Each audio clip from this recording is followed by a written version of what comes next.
welcome back to another episode of Someone is Typing. I'm going to kill you. Welcome back to another episode of Jedi Academy, the Q&A show where we answer all your Star Wars Galaxy of Heroes questions. I'm Ranger J 1999, and this is the show for you guys. This is where we scoop up all your Star Wars Galaxy Heroes questions. It can be anything from ships to PvP to anything going on, and we will ask the panel and we will get into it and try to help you out, whether it's your roster or anything else related to Star Wars Galaxy of Heroes. So, with that, let's introduce the panel of oldies but goodies that we've all come to know and love. And let's start off with someone that hasn't been on in a while, but we finally got him back. We finally got him out of prison. He's packing. He's got coffee and tobacco and a gun, and he's in a Nissan Sentra. He's on the run from the Popo. So, Grande Patron, the brown Gandalf himself, the beardless one is here. What's going on, criminal? Did we lose Grande? Grande! We did lose Grande. Oh my god, they must have got him already. All right, also joining us today will be Mr. Mike Hunt. Mr. Mike, what's going on, bud? Good morning, stroke afternoon. Well, you Yeah, can stroke yeah, it if you want, but yeah. yeah. Lots going on. I'm not going to say much at the moment. I think that today's show could be very interesting I think and so. may contain some rants. Yes, I don't know about rants. I'll let you guys rant. I've said my piece. If you haven't seen, back to the Wednesday stream. You can see everything that I had to say. Okay, did we get Grande back? Grande, are you back? I'm back. Okay, all right. I Yes. thought Popo got you. I did. I already No, did no. your introduction. Okay. Yeah. Hey, it's Grande Patrol. Glad to be on Jedi Academy. Was able to make it this morning, and glad to have our entire panel here. And Mm-hmm. we're glad that the viewers at home, were able to tune in and watch. And Absolutely. super excited. That's for sure. Absolutely. Also joining us is the Dark Lady of the Sith, Miss Darth Bella. Miss Bella, how are you today? Yeah, I'm fine. I nearly lost my hand just now when I was painting a table, but Wait, it's wait, not wait. like Jedi Luke. Whoa. What do you mean you Not like almost lost your hand painting? What are you painting with, a chainsaw? yeah. I couldn't open the paint pot. You see, so I Oh no. I had trouble opening it, and yeah, but it's still there. It's not. I'm not Jedi Luke yet. Okay, yeah, we don't need you screaming and No, no. one-handed. Yeah, don't do that. So put the paint down and let's do some Jedi Academy. What do you say? Yeah, yeah. Okay. Great. Also joining us is the lightsaber builder extraordinaire himself, Mr. Sir Loki. Hey, good morning, everyone. Good morning, Ranger. How are you? I'm alive. I see you're drinking large, copious amounts of coffee like the rest of us. Yes, I am. It is. What time is it here? 7 something. So, Yeah, yeah. glad to be here. Thank you. He'll wake up eventually. We also will be having Remon join us. He's in the middle of something right now, but he should be back in about 15 minutes. So he'll be here to help answer your questions as well. And of course, trolling the chat, making sure you guys stay in line is, of course, the extraordinary Dr. Finn Medicine Woman. He will also be scooping your questions and getting them to us. So go ahead and get your questions in right now so Finn can get them and he can get them over to us and then we can answer your questions. So, how's everybody doing this week? I'm all ranted out. I am So I'm too. not ranting. Yeah, I think Loki I, might I'm be right now. I'm just maybe I've gotten it all out of my system. I don't know. My wife thinks I'm a really simple human being, and every time I go to sleep, when I wake up, I can't be mad, which is kind of true. Hmm. So anyway, I've slept for 2 or 3 days, and so therefore I'm not mad anymore. That's I right. don't know. So that's my general consensus on the deal. Absolutely. All right. So let me. Boy, questions are coming in already. All right. Wow. Okay. So we're already getting questions. Normally I just bring something up, but she's, how we all doing with Thrawn? Loki, we'll start with you. Where you at with your Thrawn? I just put out a couple new videos. I got him a Gear 11 last night, Good lord. and yeah, he's he is what he is. So just trying him out. But so far, I'm pretty happy with him. But I did get him to 7 stars the first night. It took me like 3 hours to bring in my undergeared Phoenix, but they can do it. So if you need some help with that, ask away Where were during you the stream. at? Yeah, where were you at on them with that in order to make that work in your video? Okay, so I did give I gave some footage to Smithy D. He made a video.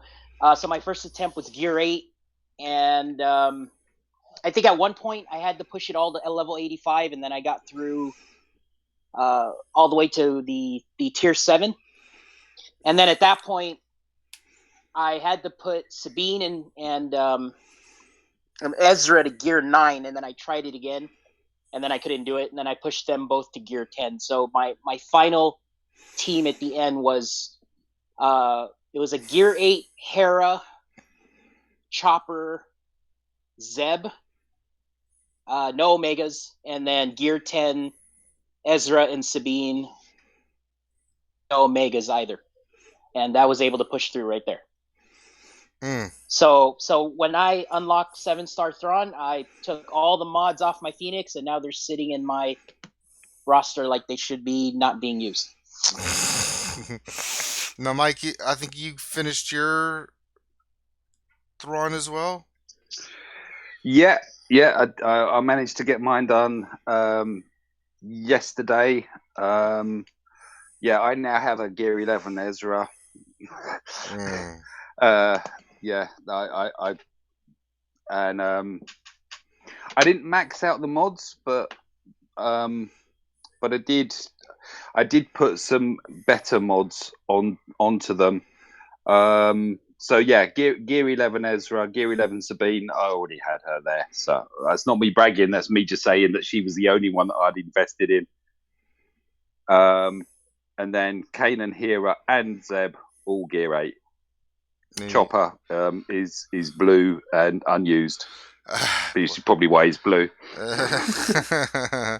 And did it take you many attempts, or? Oh my God, yes. It took lots of attempts. I'm virtually bald from the hair pulling, and lost my voice a few times screaming at the phone, and how frustrating it all was. But yeah, done now. And what about you, Growing back Grande? the hair. So mine is sitting at gear 6. My Thrawn is. I was able to beat the event with some help from Bella and some help from watching some of these guys' videos. Mine are all gear 8, level 85. I've run out of purple mats, so I'm basically like I'm jonesing for some purple mats, trying to get them up to the ability level 7. And I still don't have them all to 7-star, although I will have 5 to 7-star either today or tomorrow. Gotcha. And it took me probably took me 6 or 8 tries after I had all my arena mods on them. I'm pretty mod heavy though, so while they are pimping my best arena mods, my second best arena mods are still able to get rank 1 in arena. And I'll try it again, and we'll see how it goes. I am looking at probably having to take Sabine and Ezra to maybe gear 9 or gear 10 to probably make it work, and then even then it'll probably take a couple of hours when I finally make it happen. Gotcha. And Miss Bella, where's your Thrawn at? Yeah, my Thrawn is still not in use. I got him at 6-star, and that was already quite tough because I'm just like Randa. I ran out of pink ability mats, and so mostly I had 5 and 6.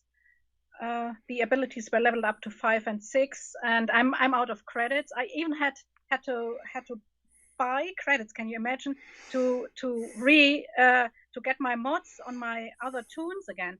And the level is about 75, and I put Hera to 80 and Canon to 80, and gear level was 7 and 8. Mm-hmm.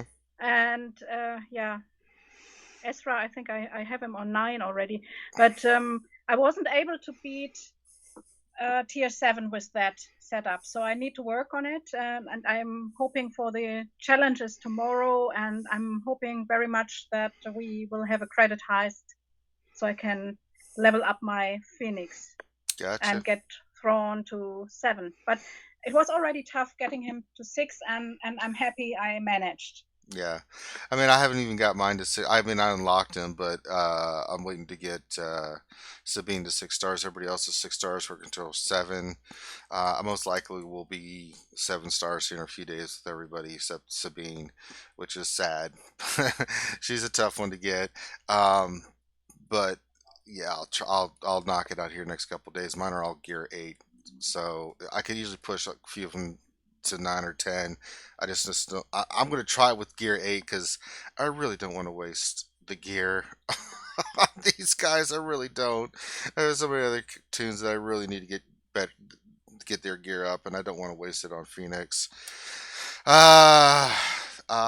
Now Yeah, look, especially going from gear 8 to gear 9. You're going to use all those Carbantes I to know. push a Phoenix squad that, literally, I modded them, I made them strong, and then did the event, and then they're just sitting on my bench now with my Night Sisters. So that's what you got to look forward to, unfortunately. So I mean, yeah, I is would. in your I opinion would though, definitely. is it worth it though to have Thrawn? I mean, yeah, we know he'll be decent, he'll be solid at Phase 3, but I mean, other than that, I mean, your overall thoughts on that, Loki? I mean, you've got him now, you and Mike both. I mean, what are your plans with him now that you've got him? Well, I'm going to try him out in a few comps right now. I'm trying him under a Zeta lead right now. I don't see him as a viable leader. I mean, I hate to say it so early, but I just don't see, especially in my arena shard, I don't see his lead being any use. He's a good support character, and he's working out okay under a Zeta lead right now because he can still. He can take advantage of the offense and the turn meter reduction and all that stuff. That's what I have him for. And I have him in a role in the team where, there's speculation that his AI is not very good on defense and he does multiple abilities when he's not supposed to and stuff like that. But I got him in a role in that team where I think the AI should be able to play him decently, not stellar, but decently in that support role with all the other tunes around a Zeta lead. So good. I mean, even if I go for first and then I go to sleep, if I get hit twice because I'll get targeted a lot, I mean, I could drop to 10th, right, or something like that. But it's held to 6 overnight, which is, about the same. If somebody knocks me to 2, then somebody can knock me to 6. And, that's where I'm at right now. So Okay. Yeah, the jury's still out, but I would personally not take your Phoenix to gear 11 if you don't have to. I mean, it's just I tried it myself with arena mods, and I took Ezra and Sabine to gear 9. I tried it, but once I put those two at gear 10, it kind of woke up the team for some reason. Now, they can hit a lot harder, and that final tier, the final battle was a lot easier with those two at gear 10. Gotcha. For me, All right. Well, this leads us into our first question. We'll go with you, Loki, on this because I think you have Ahsoka all pimped out and everything. This was from Alliance Pimp Ghost, and his question is: anyone still considering Zeta Ahsoka Fulcrum? What are your thoughts on Ahsoka Fulcrum and Zeta and giving her a Zeta? I'm actually in the same boat. So I had her at gear 11. I haven't Zated her though. I just don't use her. That's the problem. I don't know. She's not on my arena shard. She's just not viable. I was kind of leaning on her, and I build her up in anticipation that they're gonna nerf Nihilus and make his force drain not go through tenacity up. But then when they announced that it was working as intended, I kind of just benched her. So, yeah, I haven't Zeta yet. So I'm sitting on some Zetas myself, and I don't even know if I need the Zeta Thrawn, honestly, because I just throw Omegas on him, and I think he works pretty well. There you So, go. Can I Go ahead, just Mike. say, sorry, just about fats. Yeah, Fulcrum Ahsoka Tano Zeted. Oh. I ran her without the Zeta, and of course, anyone running Foresight blocks Whirlwind. Worth noting that if you're running against the Foresight team, unless you've got that Zeta on her, she's not going to hit. Ew. Yeah, that's true. So, I do agree. There's a couple of guys running them. I got a couple of guys on my shard where she's not Zeta'd and she's totally not a threat. And then I got one guy running her in the Wedge Rebel team. And obviously, if she gets her turns going and she's got a lot of buffs, then she can one shot some guy because you can't avoid the attack if she has the Zeta, right? So you almost have to Zeta her if you commit to her. If you're going to run her, I agree with Mike. You have to do it. Gotcha. All right. So this next question, then I think we'll throw. We'll start with Grande, but we'll throw it to everybody. I saw Warrior sneak in right now. What? Wait a minute. Did he ninja in here? Warrior. I ninja'd in. Well, did you forget that we had Jedi Academy today and slept in and forgot your coffee? Is that what happened? Something like that. Yeah, you sound like you're like, everybody, it's Warrior from Team Instinct. Yay! What's going on, brother? Not a whole lot. Just showed up at work and just trying to knock some things out before we open up the store. But I figured I'd hop on the call and chat with you guys. Well, we love having you, you knucklehead. Wait, I thought you didn't go to work till later on because this is what 8 o'clock there. Yeah, no, most of the time I talk on this phone, I'm at work. Okay, there you go. So for everyone out there in the Colorado area, don't bother Warrior. He's trying to get things ready to make things better for you at work. All right, well then, since you just popped in, we'll give you the next question. And this comes from Young Gun 8834. Hey guys, I have a fully geared Empire team ready for Thrawn, and I have a Zeta ready for him, and I'm wondering which one should I do first? His unique. His leadership is good, not phenomenal. His leadership at 7 is good enough for most people. The other thing is you don't have to make him the leader, and so because of that, as a default, for every character in the game, always do their unique first, then their leadership if you're really sold out for the character. And that is just because the unique allows for that character to be utilized everywhere, not only in leadership, but in every other role. If you do the leadership, it then commits you to them being your leader. And a lot of times, more than likely, the unique is actually a more effective Zeta than the leadership Zeta that they have on most of the characters. Gotcha. Now, since we got you on, you've got your Thrawn opened.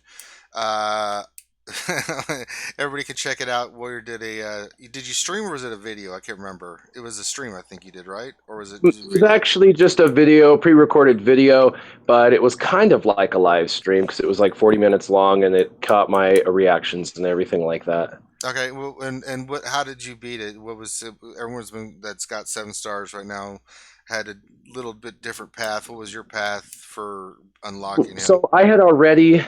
The only character I even cared about was Ezra, and so I had him up to 7 stars, gear 11, maxed out abilities before anything ever. And then, of course, they announced this, and I had all of them at 4 stars, gear 7. I take everybody.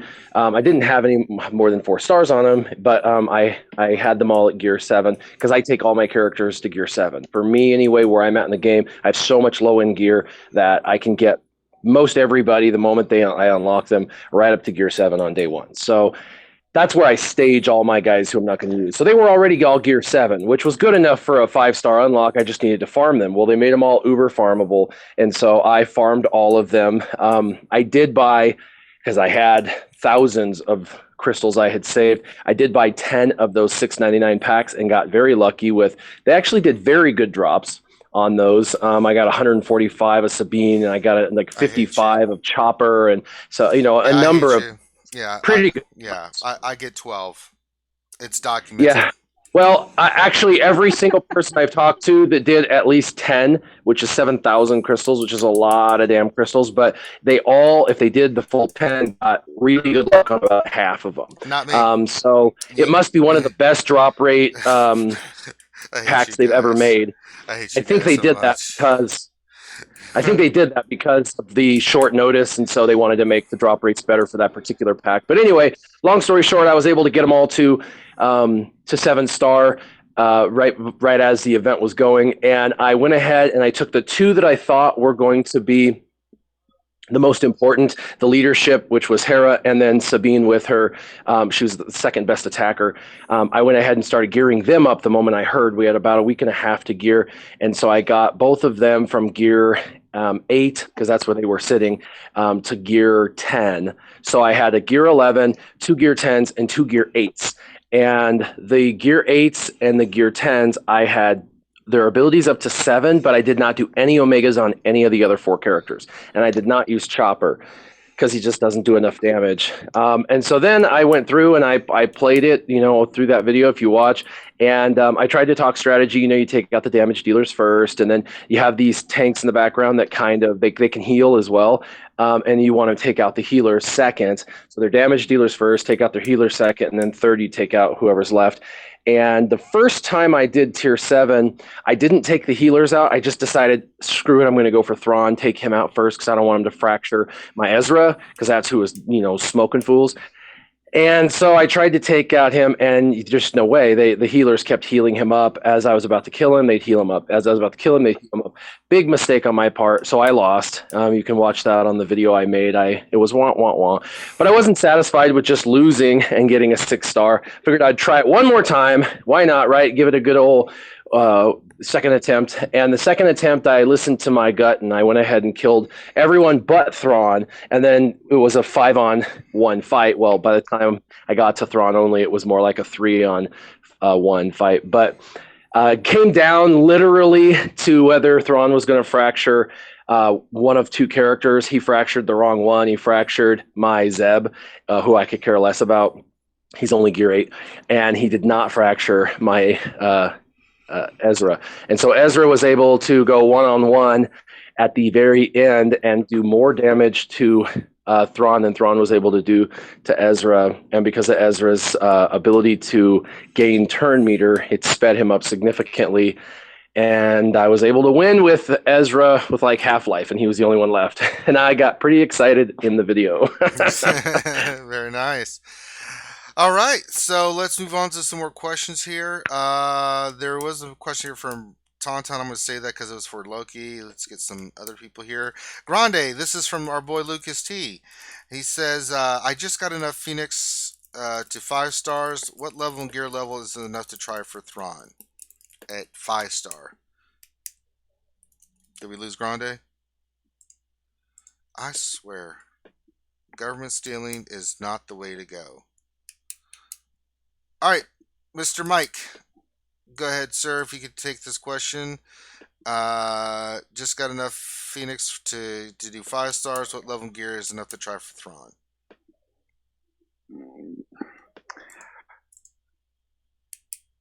Mike, 5-star should be able to. With some decent mods on there, I would try at gear 7. It's the 5-star one wasn't too bad. it wasn't too bad at all. I think you can gear 7's fine. Yeah, you might even be able to do gear now, 6. Yeah, so now Grande comes back. Well, thank you, Grande. I could hear you guys. I guess you guys couldn't hear me. Yeah, gear 7, maybe level. I think some guys did it at level 72 with like level 3 to level 5 abilities.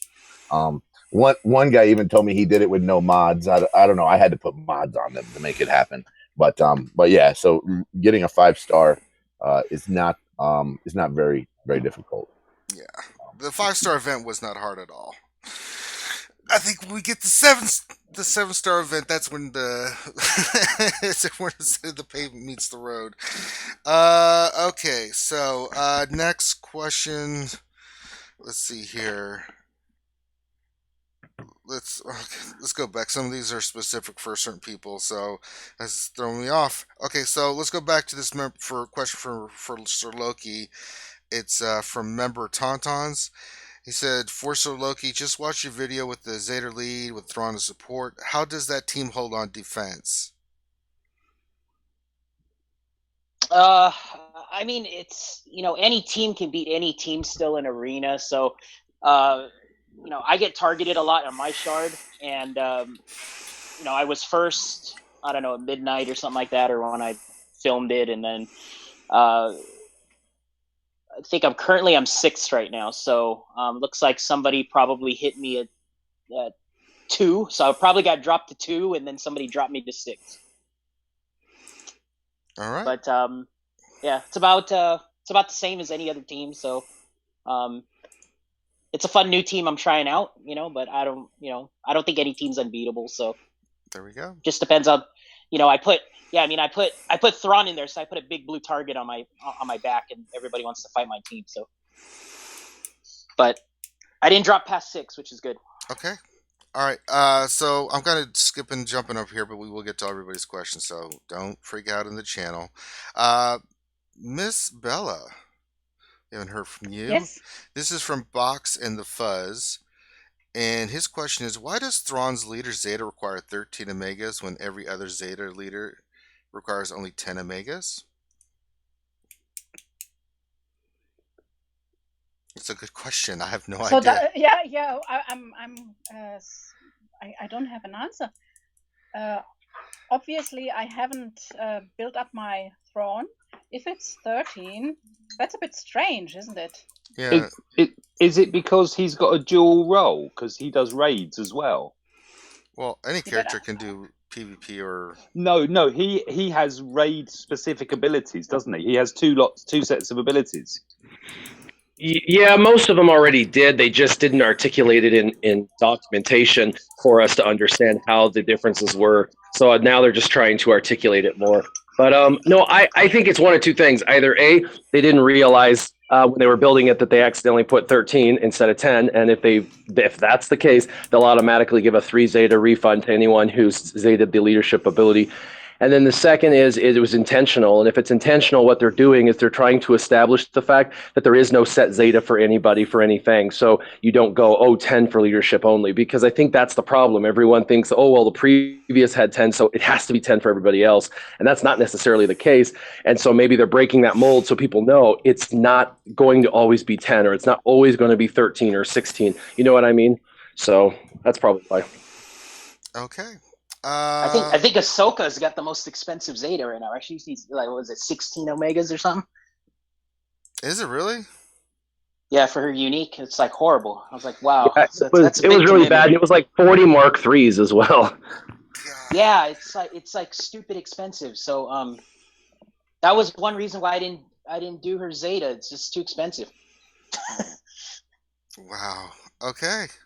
That's a lot of I've got a question. Power 330 are the other ones you open at 5-star also above 300? Because I think it was one of the highest base powers before you level him up. Did you see that? Or did you just press upgrade? I didn't. And train. Somebody. I will tell you. I will tell you that whenever I saw it, and whenever I still have him in blue gear. I haven't really done a whole lot, but he does have some insane power, and I've noticed it just by his location. I mean, he's for example, mine's only level 53, and still in blue gear, and he's better than characters that I have that are in purple gear and level 75, and I'm like, man. That's I thought so as well. Of course, let's just say this. I have Thrawn maxed out except for his abilities. I have him maxed out in gear, and I have him modded the way I feel like a god should mod him. And he's over 11,000 power. He's my third most powerful character, and he's a support. He's over 11,000. He's over there with Baze and with General Kenobi. So, I mean, yeah. So if you look at him maxed out, he has the highest power level in the game. So he is 9,990 on his power level, which is 118 plus, so 198 more powerful than Night Sister Initiate, and then more than almost 300 powerful than Kenobi, just based on base power alone. Yep.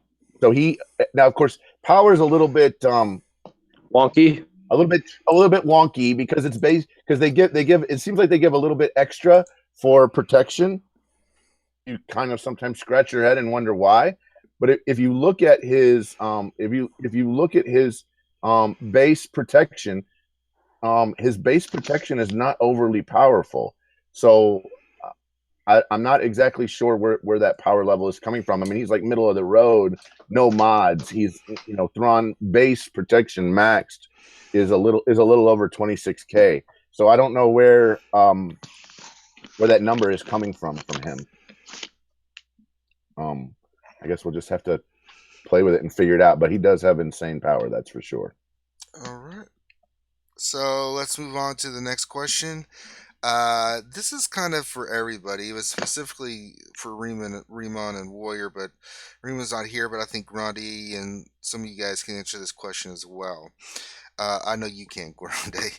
This is from Evergo, and his question is: question about building an alliance of guilds for Riemann and Warrior and anyone else in the guild organization. How do you guys get the name of your alliance? My guild and a few others just formed an alliance. We are struggling with unifying the alliance name. So I'll throw that to everybody. Anybody who wants to speak up, we can start with you, Warrior. But your thoughts on the name and everything like that. Well, it's going to take one thing more than anything, and that is a ridiculously strong leader who can then pull in other very natural leaders who can help you. Running an alliance is no joke in a game if you're going to take it seriously and do it right. And you're only as good as the people that you pull in to help you. And so if you're doing it by yourself, you're screwed. Just give up. I'm serious. It's way too much work for any one human on Earth to try to manage an alliance. I'm not talking about a guild, but the entire alliance. Second, I wouldn't call it an alliance because that's already taken. And if Riemann was on the call, he'd probably, slap somebody through the phone if they tried to name their alliance. But pick a name. Have a couple of guys that are going to help you, at least 3 other guys that are going to help you. And then you need to have somebody who can do a website or a Facebook page or something to that effect. And then you got to get plugged into all the tools that are out there. If there's Facebook pages for recruiting, you need to be in those Facebook pages for recruiting, and you need to be an active recruiter. That means every single day you're an opportunist finding people who are playing this game, who are looking for a new guild, who have a decent roster, and actively message them and go after them. Facebook's probably the best tool I currently know of, although I'm not going to spill the beans. There is another tool coming out very soon that I will be a part of that will match people with guilds, and it's going to be absolutely amazing. So stay tuned for more information from me on that. It's going to be awesome. Yeah, just to kind of add on to that, there are some if you want to create an alliance and if you're worried about the name, I think there are plenty of great alliances out there that have kind of silly names, and I'm not going to name any of them here because they're really great groups. So it's not all about the name. Nobody is coming to a group of guilds for the name. They are coming for the people, and whenever you have that group together, you do need to have some strong leadership, and whether that's one individual or a group of people, and then you're constantly recruiting and you're constantly communicating with your people on what you think is the best course of action or the best route moving forward, whether that's through Facebook, whether that's through another type of communication tool that's out there. By all means, do that, and then you're constantly trying to double check and see the areas where your guild alliance needs to improve. I don't think that there's a total. You've got probably 8 or 10 now, pretty large guild alliances within Star Wars Galaxy of Heroes. They all do it slightly differently, and nobody's system seems to be hugely better than someone else's. And there's also a lot of ways where you can make mistakes. So I would say that you might want to look at mentors that are in other guild alliances and try to ask them. Not only are you asking them what they did right, but you probably also want to ask them what they did wrong, because that may be more important than what they did right, is to be able to learn from their mistakes. But I definitely would reiterate what Warrior said about the recruiting and about the communication. Does anyone else have anything to add about guild alliances? Sir Loki, I know you're in a guild alliance that and how does that work out for you, and how does that work out as far as your recruiting and stuff like that? So the majority of I guess the group that I'm with, we all met during the tournaments, and we changed our names to our line IDs so we can all communicate and kind of meet each other and all that. But the only way I can describe it is, we have a small alliance of there's 8 guilds, and a lot of them are international guilds as well. So the main thing that I found is, I don't want to say I'm the leader, but everybody's, obviously defers to me for some decision making or something like that. But unlike some of the larger alliances where everybody kind of does the set, has set rules for all the guilds, I kind of found out if you independently just run everything, it kind of works out that way for us, and that's what we kind of do. So we are part of an alliance, but the 8 guilds kind of manage themselves the way they want to do it. So the way they do raids, the way they, it's all the independent rules. So so far it works out. And then we do have a line chat where everybody's in it. So there's 300 to 400 members or something, and it gets all crowded. But you can use the @ symbol in the line app, and you can tag people that you want to talk to specifically. And so far so good for us. I mean, that's the way it works out. It's a little more relaxed than maybe some of the larger alliance guilds and stuff like that. But we find it works for us, and and we stick with it. Cool. Anyone else have anything to add? I know Mike, you're pretty big in a guild alliance. Do you have anything that you would add to Evergo's question about building an alliance and about the name and the organization? Name, I'm going to agree with everyone else that it's. I mean, obviously, if you can have a hooky, catchy sort of name, then that's great. Comic ones actually can stay in the minds of people more. Oh yeah. If you can get a presence on the leaderboard, that's another area, because I mean that's kind of major advertising for your guild or your alliance. I'm going to agree with Saloki as well. Yeah, I think we're 11 guilds at the moment. We all run our guilds slightly differently, and and that works. And also what we have is an exchange program, because you get people in your guild, but then the times, the resets, the raiding hours or whatever don't quite suit. And then you've got that facility to do managed moves, and we're doing that at the moment. We've got one of our members is moving to another guild because the times suit him, and we'll do exchanges and so on. Alts as well. Yeah. Alts, because if you're serious, then you're looking for your 30k a day.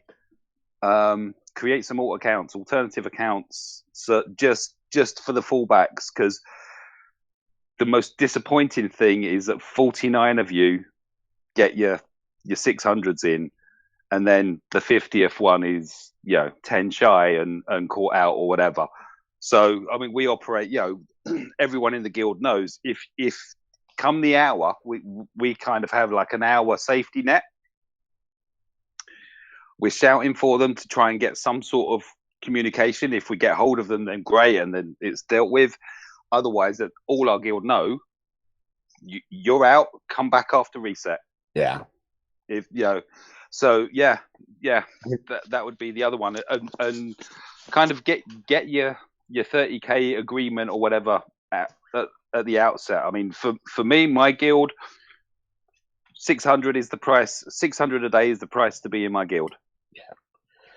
If you don't want to pay it, find another guild. That's interesting. That is it. That's interesting, Mike, what you said. Because the big takeaway that I get from what you said was you guys are firm yet flexible, which is kind of, I know that means that there's basically you had to create a balance. You had to find a balance on how you did things. You guys are firm on some items, and other items you're kind of flexible on.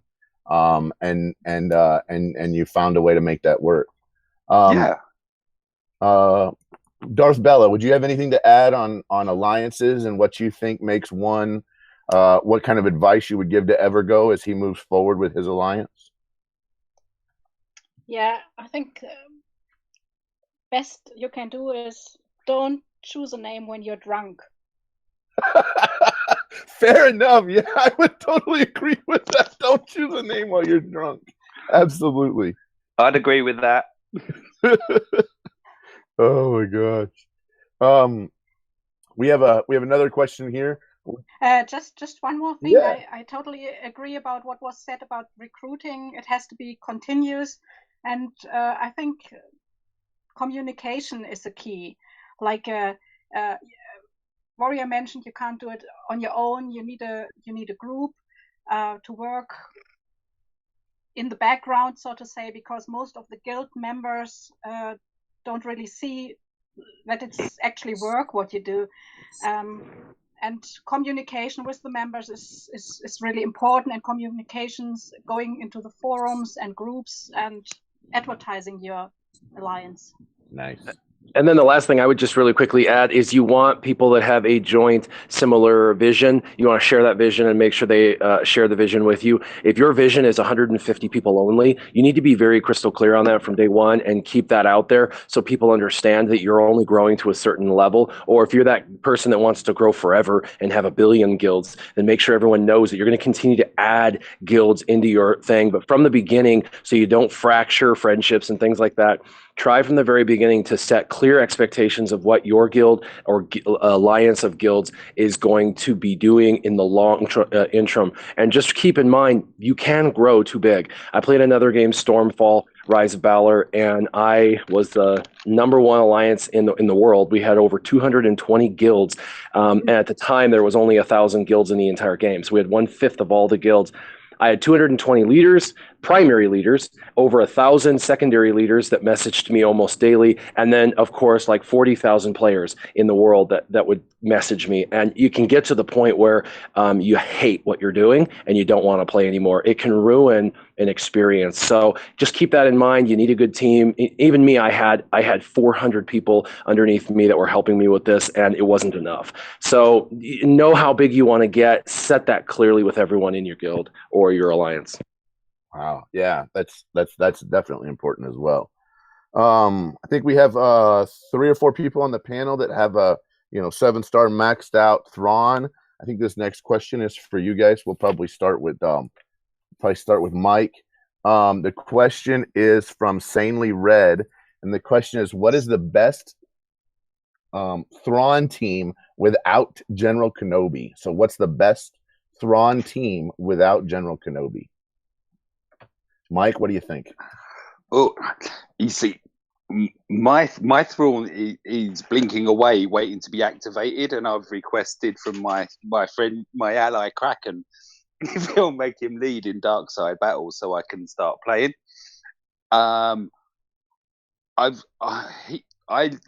He started off with an Empire. He started off with Thrawn lead with an Empire squad. Mm-hmm. And he's changed it slightly. And I'm personally, it's like Saloki's. It's a Zeta lead, Sith assassin. So you've got the acceleration there because, of course, Zeta or Vader also has the Sith tag. Mm-hmm. Throw Nihilus in there as well, so you're gonna increase the cooldowns and everything. And then it's down to your taunt. Who you're gonna put in there? Sure, Trooper kind of makes sense. As an option, or even Sith Trooper. Interesting. Warrior, what do you think about the best Thrawn team without GK? So we ran 2 teams that I felt like, and when I say we, I mean the game changers. When we got to test him out, maxed out, we got to theorycraft a little bit like on the spot 1 hour kind of thing. So it wasn't like we got a ton of time. But 2 of the teams that the litmus test, right? It's a triple cleanse team. If you can beat a triple cleanse team, you're probably doing okay for yourself. And the team that walked, and I mean walked over a triple cleanse team like they were not even playing, was a Thrawn lead with the two troopers behind him. We're talking Death Trooper and Shore Trooper. Shore Trooper for the critical hit immunity, the healing, and the taunt. And Death Trooper for the death mark and the AoE, to be able to strip their buffs, things like that. So Death Trooper and Shore Trooper. For the damage dealers, other than Death Trooper, who's an amazing damage dealer, we had TIE Fighter Pilot for the buff immunity and ability block and a lot of damage, and he keeps himself kind of protected anyway. And then we had Emperor Palpatine on the other side, and that team walked like in less than a minute with almost not even losing protection on a triple cleanse team that was completely max modded with like 220 to 280 speeds on everybody. I mean, it was like God mods, and we walked through it. So that is probably the best Empire setup that has nothing to do with General Kenobi. The second one that I actually tested that I felt like was a kind of surprise is everybody's got these Sith teams. So I was like, how can we make a team that will use what people are already using so you don't screw them out of their entire investment that they've just spent, even if it's a time investment, but if it's a money investment or a time investment, how can you keep them using that? So a lot of people know about Sith using the 4 Sith team with the one man out, right? And a lot of people use the one man out is General Kenobi. Put Thrawn in there instead. So what I'm talking about is having a Darth Maul lead, Darth Nihilus, Sith Assassin, and then your fourth could be, Emperor Palpatine. I suggest Savage, but whoever your fourth is. And then the fifth one, the one that's not going stealth, have it be Thrawn. Now, to do this, you do need his unique Zeta because he gets 100% tenacity and he doesn't get any debuff. So they're trying to debuff the only one that they can debuff, on the team, and they're not able to do anything really. He's kind of like Ahsoka. Stuff just doesn't stick. And he's really tanky. I mean, mine's got like, we're getting close to almost 70,000 health and protection combined. And he's a support, you know what I'm saying? And so he's not going to die right away, even if everyone's targeting him. He's not going to get debuffs on him, and he can fracture. And in the meantime, you've got 4 Sith destroying the other team. I ran this comp just to see, and it walked over every team, including a triple cleanse team as well, within a minute and a half. So those were the 2 most successful, but I have a third that I'm working on. I'm not going to share it right now, but I'm working on a third team comp, which is pretty ingenious, and I will be making a video of it and putting that out there probably sometime in the next day or 2. It's Rogue One with Thrawn, right? Oh. No, but it is a leader that people have given up on, probably. They used him for a while as a leader and then gave up on him and haven't used him as a leader probably in 4 months minimum, unless you're on a brand new shard. Okay. Thank you. Cool. Sir Loki, what are your thoughts on a Thrawn team without General Kenobi? I brought back Zeta off my bench, so I'm using him, and so far so good. I think it's a good team. It exploits the turn meter reduction on Zeta's lead, and then Thrawn kind of just sits in the back. If he gets hit, then he counterattacks, and him and Thrawn and Zeta lead. I mean, they really complement one another because on Thrawn's basic, if the targeted tune has already ability block, which Vader's going to do a lot of ability block on his basic, he can stun them with the Omega. So I find that really useful. And like I said, I put him in a team where it's kind of like it's the least amount of complication for the AI to play, I think, because my issue with him, Thrawn as a leader, is he gets that cleanse.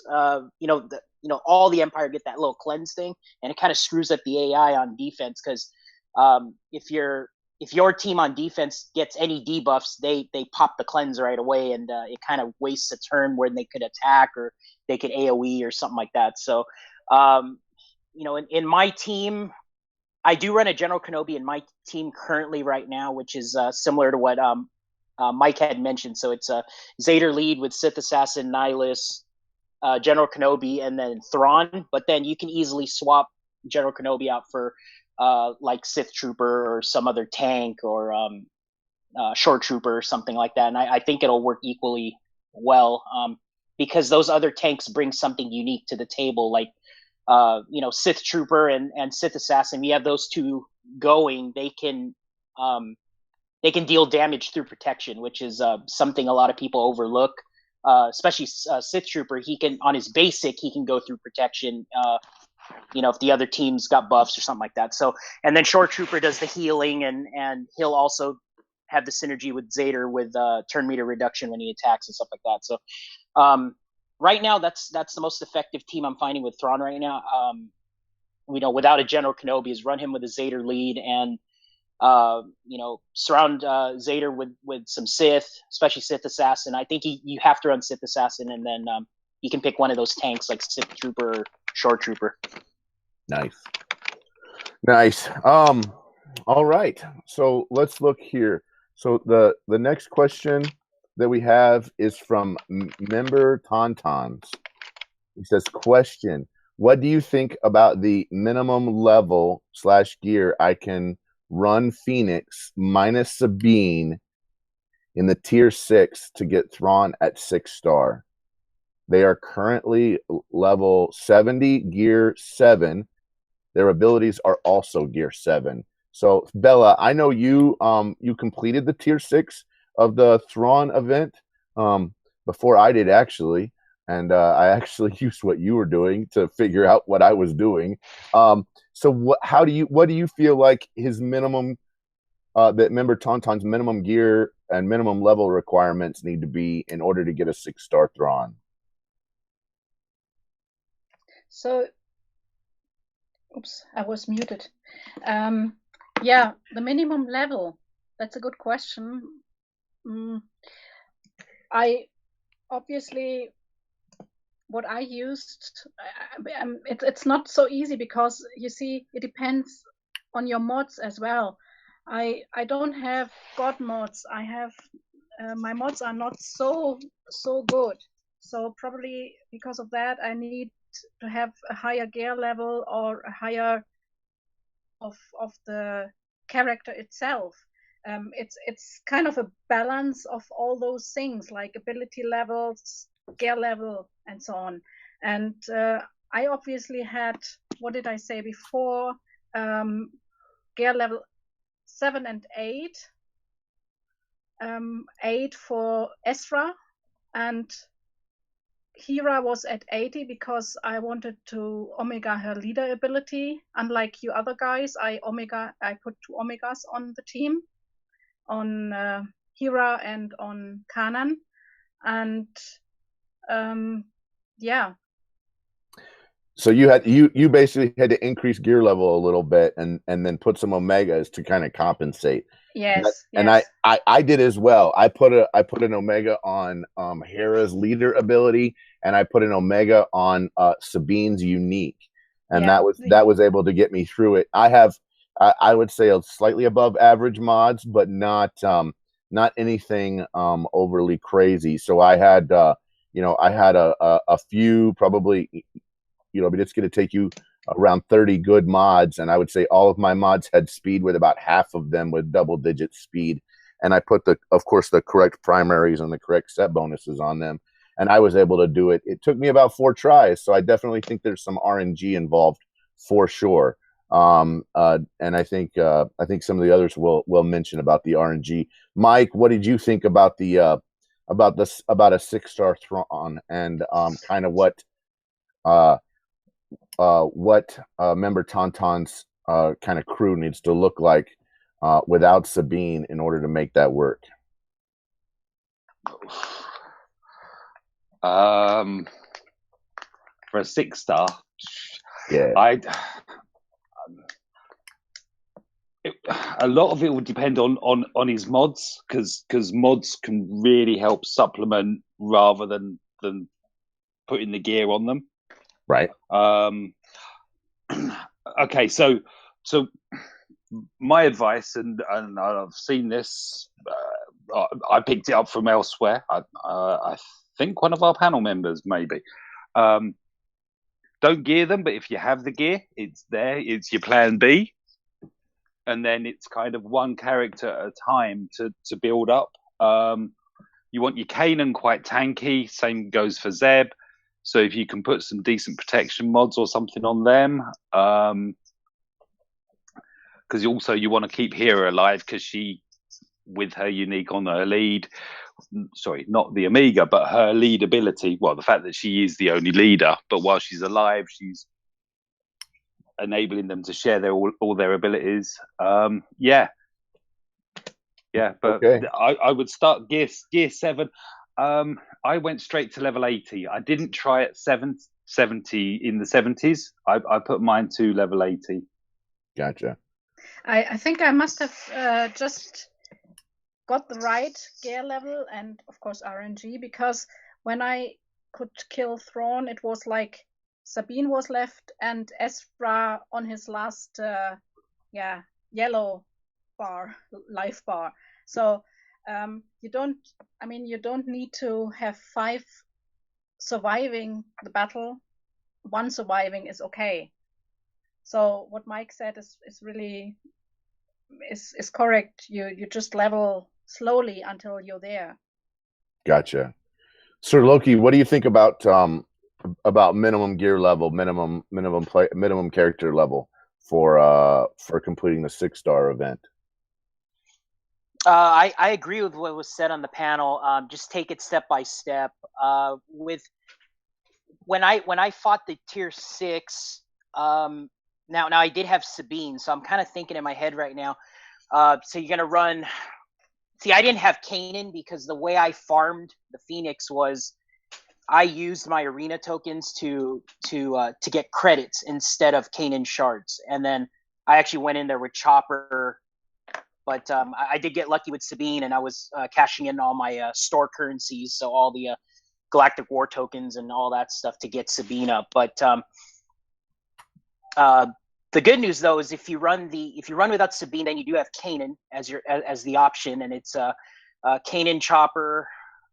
Zeb would actually probably be your most important, so you want him to be alive the whole time. And the strategy I found out that works really well is you use Hera and Ezra. They have an assist ability where they call it ally to assist, and you want to spam his daze and stun as much as you can. But I agree with the rest of the panel where, start with incremental gear levels. When I tackled tier 6 off the top of my head, my team was gear 8. So all of them were gear 8, and I think I was just under level 80. So it was like 70 or 78 or something like that. And I was able to do it, but I did put like my second tier arena mods as well. So, like what Grande said, we did I did overcompensate for the mods I do have. So, I made up for a lot of the shortcoming. But I would try gear 7. And you can't just full auto it, right, if you're going to be doing this. So you actually have to have a strategy, and I think your strategy is try to have Kanan super tanky, and also Chopper as well. Chopper basic actually buffs your guys, and it reduces cooldowns, so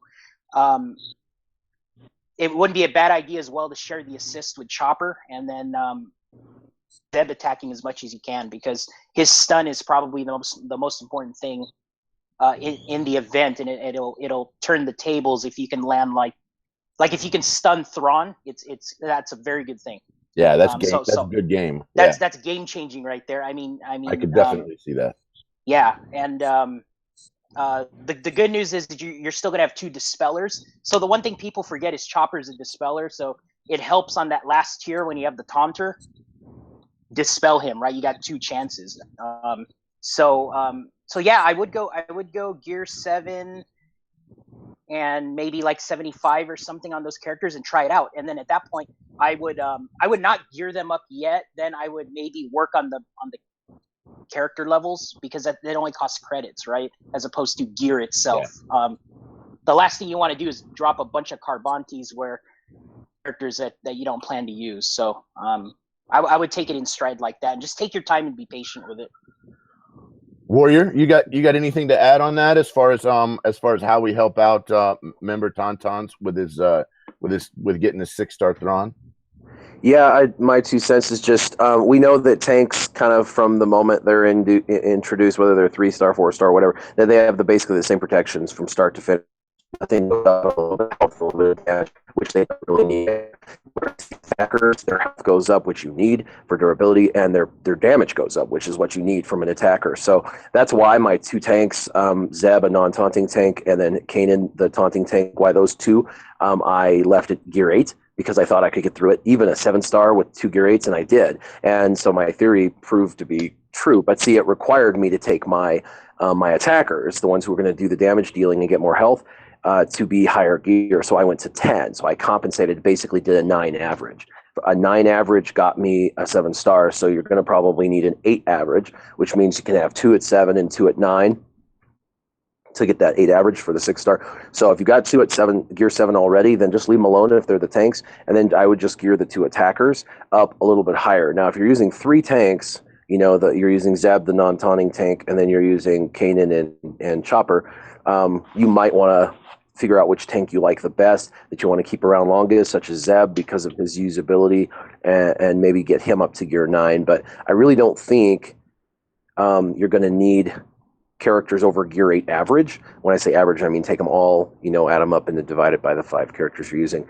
So some at gear 7, some at gear 9, or if you have a couple at high end gear 8 and a couple at 7, you should be able to make it through pretty good with some RNG. And my mods, they're all 5-dot mods, but some of them were at level 12. I have like defense in the plus sign. Like I just store mods on them. Like these guys were just storage units before this event, and I just was storing any mod that I thought I might want to use someday in the future on some 3rd, 4th tier team. The only one that was actually modded correctly was my Ezra. So I mean, with average, I had a 9.5 average gear level, and I had mediocre builds. Most of them didn't even have mod bonus sets because I didn't have like the right number of the same number of mods. So, and I barely made it through. So cool. Okay, so Fave Man has a question. The question is, when gearing up droids for P2, still a good idea, knowing that resistance can do better damage. Ramon Azab jumped in, and so Ramon has probably one of the best droid teams, and I know you've run droid teams a lot. Would you recommend that Fan Dave go ahead and gear up his droids for phase 2 of the heroic AAT, even though we know that resistance can do better?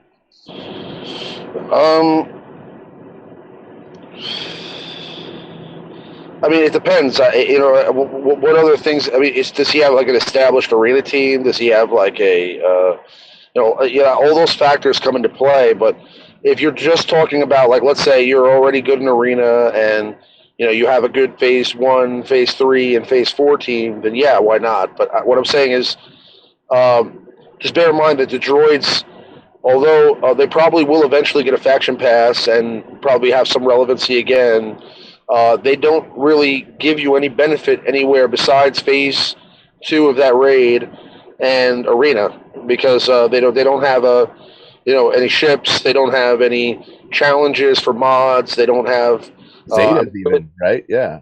Jeez. Other than Droids Fight Back event where you get a couple of Jawa shards, you're not really getting much out of the droids other than arena or phase 2. So if there's other benefits, if there's other players out there or characters out there that give you more of a benefit, then I'd go for those first. But if you're already secure everywhere else, then why not? Okay. Anyone else have anything to add about droids? We'll kind of go around the horn here. Does anybody have anything that they plus or minuses? Told us whether he was free to play or play to play. Yeah, that would make sense too. Because if he's free to play, he's going to struggle building any multiple teams. I mean, you're going to be building 4 teams at once kind of thing. It's a nightmare. It's an absolute nightmare. I got a friend who's 2 months in the game, and he's like, "How do I even build 4 teams? You can't even focus on more than 1 or 2 people at a time." I mean, he's struggling, and I'm trying to help him out. But droids are one of the easiest sets to gear and to get to 7 stars. And so if you're looking at a team that you can get to 7 stars and gear up quickly as free-to-play friendly, they would be more free-to-play friendly than the Resistance. And so there's that. So it depends. If you're pay-to-play, meaning you spend some money every month in the game and you can buy gear out of the store and gear's not as big a deal, then of course resistance would make more sense in the long term. In the long term, because you can use resistance characters in events. You can use them in different phases of the raid. You can use them in Rancor. You can use them in Arena. But they are going to be harder. Some of them are harder to get to 7-star, and some of them are harder to gear. So it really depends. I mean, if you're spending some money in the game, go resistance right away. Economy of motion, right? Don't waste your time with droids right now. But if you're free to play, even though you can do more damage, it's like clones. Just because clones are the best solution doesn't mean you want to try and spend 6 months farming all of them up, clone sergeant, and gearing them up. And so you might just take the route that's easier so you can participate in the raid. You don't have to be the guy that does all the damage in your team. You know what I mean? Especially if you have a phase 4 team that does 1.2 million or something, and you're able to contribute to the team. So just a thought. Okay, so we have 2 questions that kind of go hand in hand. I know it's a little bit of a touchy subject, so we will just kind of throw it out to the panel, and then you guys can ask. I'm not even going to say the names of the characters that asked them, but the first question was, are you guys farming Hoth Rebel Scout or Hoth Rebel Soldier? And then the second question was, when do we think we will get news on a new game mode? So I'll kind of throw that out, and whoever wants to go first on either one of those questions, by all means, you guys can take it. No, and I don't know. Perfect. That's a great answer. Sir Loki, what do you think? You got anything on that?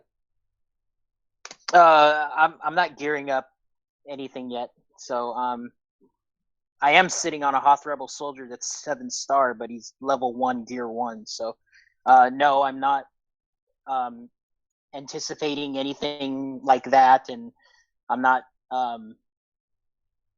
I'm just not gearing him up until we really know. I mean, we're not going to know until we know. That's that's the thing, and I hope a new game mode comes soon. Great. Bella, you got anything on that? Yeah, well, I haven't activated either of the Hoth Rebels, but I have 305 shards of the Scout and 281. I just checked, of the Soldier, just because I won them. And won them. So, but I didn't activate them. It's no use now, and I have no news on the new game mode either. Yeah, I will tell you that both my Hoth Rebel Scout and my Hoth Rebel Soldier are 7-star. I spent much more time working on Hoth Rebel Scout because I used him for the that Empire event that comes up where you fight against Palpatine and like the 7 Royal Guards at one point. So that I typically get my characters to gear 7 and use them basically for mod storage, get them above level 50 and kind of go from there. Anybody else have anything if they want to add to either one of those questions? Okay.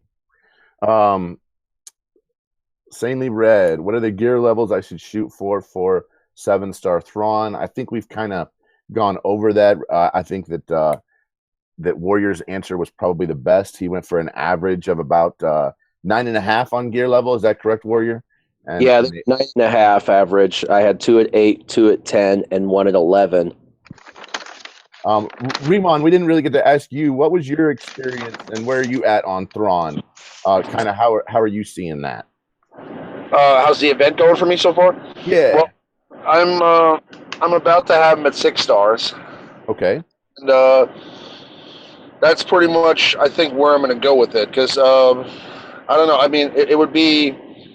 I'm on the fence. I may just decide, like, last day of the event to just put $100 in and just get him 7 stars. But, I don't know. It's just a matter of, like, I mean, it really all depends on RNG, right? Like, if I get lucky... There's some characters that I'll be able to get to 7 stars fast. Like I could probably get the Hera to 7 stars pretty fast. I could probably get,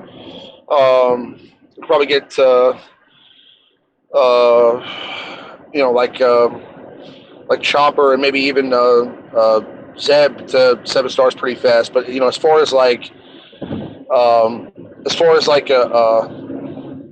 characters like, for example, Kanan and Sabine, I really one of them I'm going to need to get luck with on drops if I buy packs.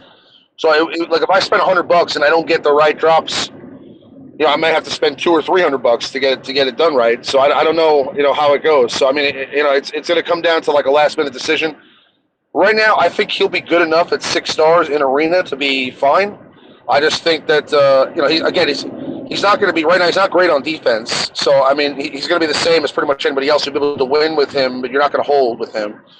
But what I do think is that eventually they'll fix whatever bugs are going on with him, and he'll be a lot better. The only thing is, like I said, I mean, if they drop some sort of new game mode and the characters have to be 7 stars in order to use them, you're going to be without a 7-star Thrawn for probably another 4 or 5 months. So, I'm contemplating it. I'll make my decision later on in the week. But as of right now, he's 6 stars. Gotcha. We have another question here from Young Gun 8834. He says, "Do you guys see a Thrawn team with Krennic in it, and if so, where?" Warrior, what do you think about Thrawn with Krennic? Let Remon go ahead and talk, because he showed me a team that had Director Krennic in it, and man, it walked all over a triple cleanse. Okay. So why don't Remon? Yeah, absolutely. Well, yeah. I mean, it's I'm thinking the best squad that I've seen so far with Thrawn, or the one that I tried that worked best, was a Thrawn lead. Obviously Zeta with a Zeta Death Trooper and Krennic. You don't have to Zeta Krennic because his Zeta's on a leader ability, but you Zeta Death Trooper, and then he gets turn meter every time Krennic takes damage. So you want to throw Shore Trooper in there, and then you can either decide between TIE Fighter Pilot and Palpatine. I went with TIE Fighter Pilot, and that team does a lot of damage. And the Krennic and Death Trooper combination there with the turn meter manipulation you get from Thrawn lead really is crazy, because he's already getting turn meter every time Krennic gets hit, and then on top of that you can give him more turn meter, so he's increasing cooldowns. And as soon as you get one person off the board there, it's pretty much a wrap, because Death Trooper's just gonna wipe everybody out with that death mark. So I mean, that's a great squad. So you did Thrawn lead, Krennic and Death Trooper, and then you did TIE Fighter Pilot, and who was your 5th? Shore Trooper. Shore Trooper for the heal and the crit immunity. Okay, yeah, I could see that. It's a great squad. I was able to easily defeat triple cleanse teams with that in when we were testing. That's probably the best team then, or really close to the best team. That's interesting. Anyone else have a theory about another team that might work with that? It's a great squad. The problem is Krennic is right now really hard to get unless you're going to dump your currency into the shard shop. Right. No, he's out of the shard shop now. But what I'm saying is, I dumped a bunch of currency into the shard shop to speed up the process, so I have him at 7 stars already. But right. He's really not great. Let's say, how some of the characters are good at gear 11, even if they're 4 stars or 5 stars. He's not really that great at 4 stars gear 11. He needs the stars too. So I'm saying, you want to get him at least to 6 stars, and then he'll be all right. Interesting. Okay, so Billy Gunn asked another question. I have resistance for P2 that can only do about 1.5 million damage. What am I not getting? Poe has a speed of 236. Finn is 186. He's got some high potency on over 70% potency on his resistance pilot and on his resistance trooper. So what is he not understanding? My biggest thing would probably be to go look at some videos from good old Maurice. And there's some other good videos that show that resistance team, even from some of the people here on the panel. Sir Loki, I think you run a resistance team in P2, right? You've run that team. What are your thoughts on what maybe Billy Gunn is not getting correct with that resistance for P2? Who is the 5th one he's running? Is he running Rey or is he running R2? Does it say? Or? He doesn't say which one he's running. He's probably, I'm guessing he's running R2 or Zeta Rey potentially. What are your thoughts on which one he should run in that 5th spot too, I guess? So I've tried both in P2 with R2 and then with Ray. The core 4 you're gonna need is obviously Zeta, Finn, and then you need the two. You need the trooper.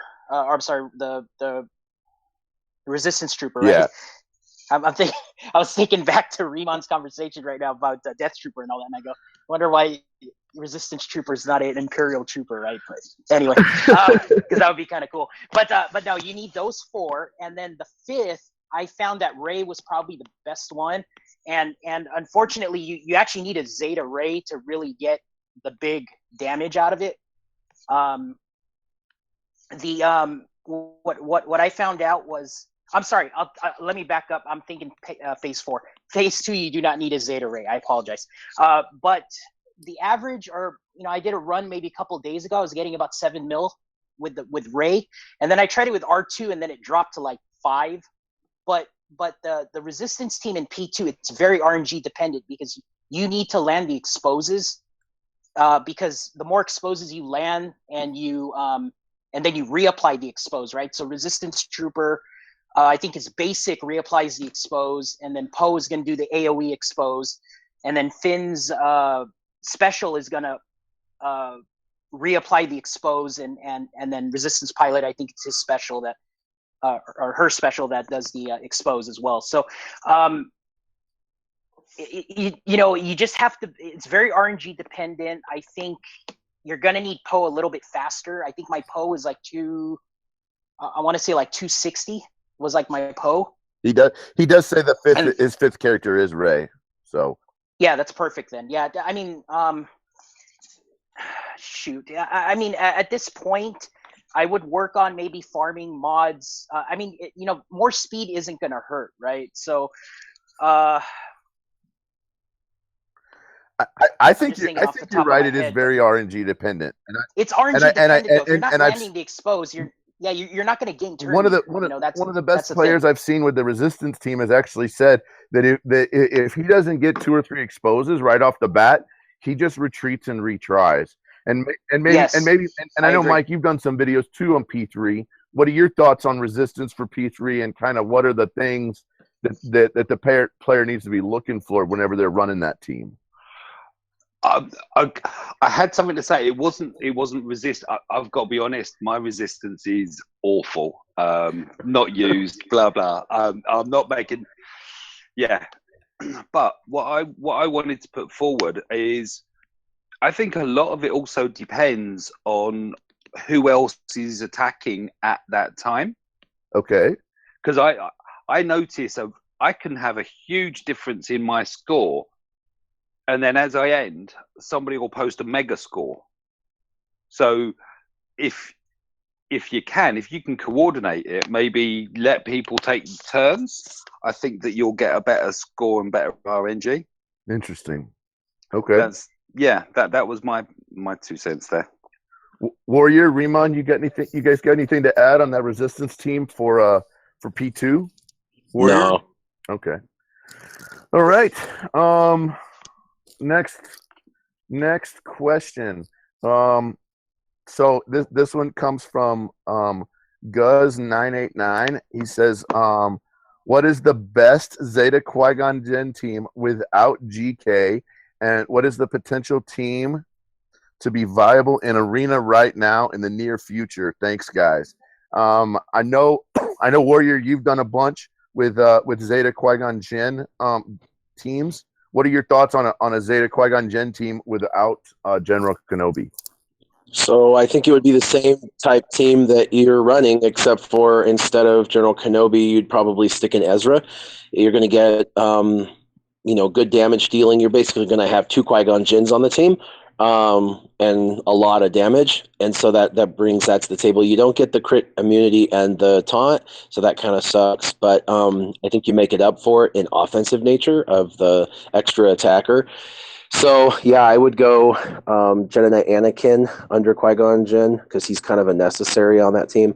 Do Ezra, and then have R2-D2 on that team. He's the only non-Jedi that I would suggest, and then Yoda. Okay. So And as soon as General Kenobi, replace Ezra or someone.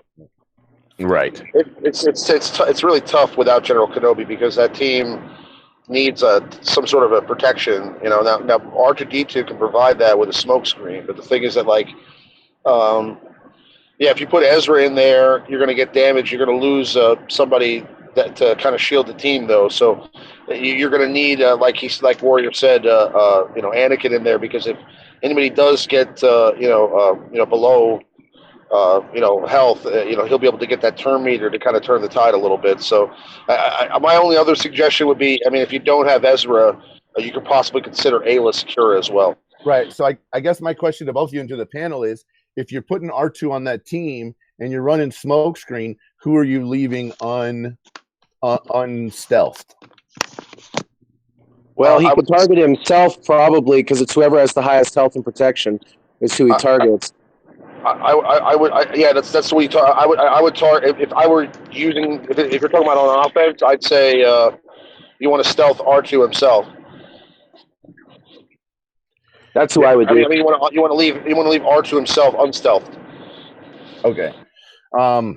Anyone else? Also, you could use Barriss in that fifth slot instead of Ezra. She's going to give them all that, ability to gain life, and she's tanky and taunty, and she can heal. And oh man, a Zeta Barriss would be probably the best sub-in, actually, just because it brings that durability that General Kenobi brings. A Zeta Barriss, do you think, at that point? Oh yeah. Yeah. Okay. Anyone else have anything to add about Zeta Qui-Gon Jinn? I do not have Qui-Gon Jinn Zeta, so I don't have a whole lot of experience with this game. You're missing out, Grande. I'm sure I am. I'm waiting for the Night Sister Zetas, so that's what I'm waiting for. The Night Sister faction pass is the last one coming. We'll probably get Ewoks before we get. Yeah, but that. Ventress got 2 of them, right? And I Mike's been using Ventress, right, Mike? Oh mate, I love Ventress. Yeah, she's only ability level 7, but I take first with her in my squad. I love her against triple cleanse teams and buff teams. You take first with Ventress in your squad. Well, what kind of shard are you in? Well, okay. I can name drop Mace Window. How about that? There you go. Number one. That's pretty impressive, actually. I would agree. Yeah. Oh man. Oh mate, I'm ordering diaperoos. Sorry. He's G11 7-star Thrawn. Was in arena like less than an hour after the event started. I'm like, oh. So Ethrin has a question here. He says, he says, I'd love to see Ebon Hawk added as a ship pilot, and HK-47 and Revan, a fan favorite. What are your thoughts on either Ebon Hawk or on HK-47 as a pilot, or Revan? You guys think we're gonna see any of that? I can tell you personally, probably HK-47 is the most likely at this point. My guess is they'd be holding back Revan and Ebon Hawk, but that's just my thoughts. Bella, what do you think about Ebon Hawk or HK-47 or Revan in the game? Yeah, I think I'm not quite sure which one of them would be a good pilot. We have to see the abilities of the ships, of course, but more pilots are very welcome. And a new capital ship, I would love to see that. And yeah. But I don't have a favorite one. Right. Except for Thrawn, of course. Yeah, Thrawn would love to see his ship. Thrawn would be sick. Mike Hunt, what do you think about adding a ship, the Ebon Hawk, or HK-47 or Revan? The only HK-47 would be the likeliest. I know that we have to take all data mining with a pinch of salt, but droids and there was also mention of Newt having a capital ship and droids and so on. Hmm. But they were more drones, weren't they? Yeah, they were more drone-like, without pilots potentially. Who knows? That's a very old data mine too. The devs could have gone in a completely different direction at this point. Who knows? Yeah. Who knows? Well, they haven't fixed the 600 yet, so I'm not banking that. I don't think The chances are they haven't. I don't think we're seeing Revan for a while, personally. Yeah, I think if we were going to see Revan like anytime soon, he would have come out with Nihilus. I think since that didn't happen, I think what's going to end up happening is I think I have a really good feeling that Disney, since Rebels is going to be done, I don't know whether it's going to be the next cartoon or they're going to go in a different direction with it, but I think KOTOR is going to come back in like a real serious way. I don't know. I don't know if it's going to be exactly the same story. I'm pretty sure they'll put their own spin on it, kind of like they have done with everything else. right. But I think that there'll be a story told about where Darth Revan came from and Darth Bane and all these characters, Darth Nihilus. I think they'll fall into that storyline. So I think that I think Disney's saving Darth Revan for something special, and I think that's also part of the reason that we haven't gotten him in the game yet, because they're going to want to save that character for a release around the same time that they put out that content, whether it's a TV show or Netflix series or whatever they decide to go with that. Nice. So Loki, any thoughts on Rev and HK-47 as a pilot, something like that with Ebron Hawk? Yeah, I mean, if they bring the Ebon Hawk, I mean, I just, I'm kind of just geeking out now. It got me thinking about it. But, if it's affiliated with Mace Windu's ship, because I mean, was it their Galactic Republic, right? Officially, the Ebon Hawk, and then, if you got Revan piloting it, then I think HK-47 was his buddy. So Yeah. if you got those two on the ship, I mean, yeah, that would be cool. And Galactic Empire, or I'm sorry, Galactic Republic, could use a, because I envisioned Ebon Hawk to be like DPS, something, like a TIE fighter pilot-ish or First Order TIE fighter pilot kind of a ship for the Galactic Republic. I mean, that's the way I envision it, because I remember that thing had like big cannons and stuff like that. So, yeah, I'd love it as a fan. I don't know if it'll happen though. I think I agree with Remon. It might. They have other stuff they can come out with, but I'm like Ranger, man. I'm pulling for Revan too. I mean, he was big time in the if you want to call it lore or whatever. But I'm a fan if it were to happen. Warrior, you got I'd be more excited. I'll tell you the truth. I'd be more excited about Revan than I would be about Jedi Luke. Yeah, same here. At this point, same here. I agree. Warrior, you got any thoughts on Revan, Ebron Hawk, or HK-47 as pilots? Same as what's been said. Yeah. We got two quick little troll questions, and then we'll probably go around the horn where everybody gets to kind of say what they're about. So my first troll question is from Enrique B, long time watcher. He says, question for Grande: are you going to grow your beautiful beard again? No, probably not. My wife loves it whenever I don't have a beard. And then Grim, another troll Christian question, which is Grande, how about Night Sisters and Thrawn? Night Sisters is a total joke.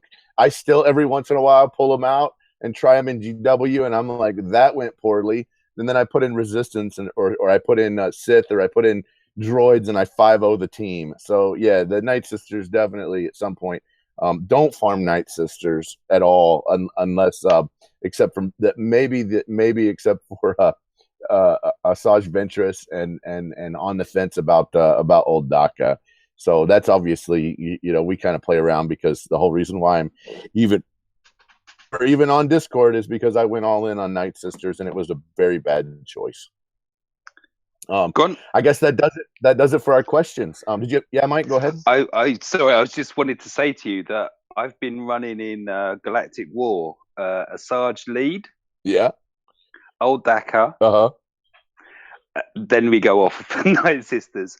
Leia, Fulcrum, and Sabine. That's fun. They can carry me a long way. Awesome. Well, let's have everybody. We'll do kind of our end here. We'll let everybody kind of pimp their stuff. Darth Bella, what do you want to tell the community about what you have coming up new and what you can and what you can where we can find you at? Yeah, you can find me on Jedi Academy each Saturday, and of course I just launched my YouTube channel. You find it under the crew, where you you see it, or just search for Darth Bella. Nice. That's easy. And I've just made my second video, the Phoenix event, and I run into a lot of copyright claims, and I had to eat for each video, and I apologize if not everyone is able to watch it on their mobiles. My next video probably I go for 3 or 4 copyright claims. I don't know yet. I hear you. I can remember that happening to me before in the beginning. So yeah, we definitely got to get you with get that figured out so everybody can watch your stuff. That'll be perfect. Sir Loki, on where can the viewers find you? Where can they find your channel? And kind of what are you working on? So right now, you can find me on YouTube. Just put Sir Loki in, SIRLOKI. Just doing a lot of arena trials against meta teams with other theory crafted teams I'm coming up with, and do some raid videos as well. And if you're interested in a lightsaber building hobby, I got a couple of my builds up there. You can watch them. You can find me. I'm normally on the RSG stream as well on Wednesdays, and then the Jedi Academy, which is right now. So Awesome. Thank you again for having me on, and I appreciate it. Absolutely. Riemann, why don't you tell us a little bit about yourself and where the watchers can see you and where your stuff's at? He went mute. So we'll skip for a minute. Mike, why don't you tell us what you're working on and what you got going on and where the viewers can find you? So you can find me at MikeHunt. That's my YouTube channel. I'll be nice. So I've captured lots and lots of Phoenix. I've got tiers 1 to 6 in one video, and you can see that I do that mostly with gear 7. So I'm blowing over 250 purple mats on getting those abilities up a bit. Yeah, that was an ouch. Painful. And then you can follow some I haven't uploaded. I'd actually like some feedback from my viewers of whether they actually want to see all the failed attempts. I think there's too many of them personally, but yeah, I've got my failed attempts and now my success. Finally, I've been getting some great comments that I won't be ranting about Thrawn looking over his shoulder snidely at me anymore. Nice. That's it. All right. I do. I need to get back to. I've been doing some collabs with Virtual Gaming World, and we're going to get those back up and running as well. And yeah. Oh, and finally, sorry, blatant promotion, not promotion. I just wanted to congratulate my girls. This Thursday, 15th of June, both my daughters got jobs. Nice. Full-time jobs. Congratulations. They're off your payroll, right? That's awesome. I wish. But no, I just, So it's been a really great week for me. It's just awesome. Nice. So, yeah. Nice. Warrior, where can the people find you and what are you working on, brother? So they can find me on my YouTube channel at Warrior Presents, or you can find me on Twitter and chat with me there at Warrior Presents.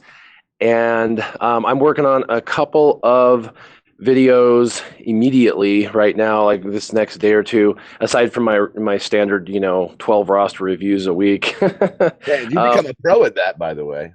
I know. It's it's a lot of work, but it's fun. I enjoy it. It's definitely a lot of work because it's about 25 hours of work minimum for those, and that's a lot of additional when you're working 55, 60 hours a week. Yeah. It becomes cumbersome, but it is fun. But two of the videos I'm working on, one is a real educational video I think everyone's going to love. It kind of articulates the difference between two things that people don't understand the difference of, and I get asked the question a lot, what's the difference between these two? How does it work? And I'm going to tie in how to mod specifically to those two key features. And so it'll be a very interesting video. I think it'll probably be one of the more popular videos I've ever done. And then I'm also working on a team composition with a 7-star Thrawn on using him as not a leader, on how to use him. Because if you take him out of the leadership position, it's less for the AI to mess up. And so he works best under AI control as a non-leader. And so I'm trying to find the right team composition for him as a non-leader. So I've got one I'm pretty excited about, and I'm just going to try and get some footage for that. Cool. Well, once again, we want to thank you guys for watching Jedi Academy and for watching us here at Reality. Please give us a like and subscribe, and also hit that alert button so that way you can see when we're on and when we bring on new videos. We have also join us on our Wednesday stream, which is all about Star Wars Galaxy of Heroes. We also do other games as well, Battlefront and Diablo 3, and we always kind of experiment and test out with new games. We really enjoyed having you guys. We hope you guys have a great rest of your Saturday, and that you come back and join us here next week. Thanks again, and may the Force be with you. You guys have a great day. Thanks. Bye-bye.